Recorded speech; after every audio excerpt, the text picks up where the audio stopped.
মানিকগঞ্জে মাঠের পর মাঠ শীতের আগাম সবজি চাষাবাদে ব্যস্ত কৃষকেরা।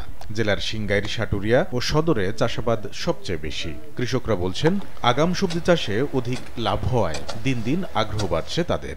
আগাম এই কপির থাইল করতেছি, কপির বিচি বুনছি, কপির থাইল হয়েছে, এখন কপি লাগাইতে হবে, ভেন্ডি লাগাইতে হবে, সবকিছু আগাম করতেছি। আগামী করতেছি, মনে করেন আগে করলে পয়সাটা পাওয়া যায়। দুটো পয়সার জন্য আমরা আগাম করি। আগামী বেচার পরে তারপর ক্ষেত খালি হলে আবার আমরা আরেক ফসল লাগাতে পারি। আমাগো এখানে পানি ওঠে না, এই কারণে আমরা এই আগাম শস্য করতে পারি।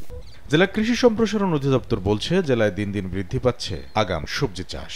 কৃষিকে লাভজনক করতে কৃষকদের সব ধরনের পরামর্শ দেওয়া হচ্ছে বলেও জানিয়েছে জেলা কৃষি সম্প্রসারণ অধিদপ্তর। আমাদের কৃষকরা ব্যস্ত সময় পার করছে, আমরাও কৃষকদের পরামর্শ দিচ্ছি। তারা বীজতলা তৈরি করতেছে, কেউ চারা লাগাচ্ছে, কেউ চারার যত্ন করতেছে।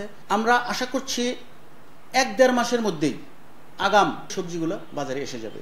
বাজারে ওঠার পরে 1-1.5 মাস 2 মাস যে সবজি বিক্রি করবে, এখানেই আমার কৃষকরা লাভবান হবে। জেলা কৃষি সম্প্রসারণ অধিদপ্তরের তথ্য, এবছর মানিকগঞ্জে 12,500 হেক্টর জমিতে আগাম শাকসবজির চাষের লক্ষ্যমাত্রা নির্ধারণ করা হয়েছে, যা গত বছরের চেয়ে 1000 হেক্টর বেশি।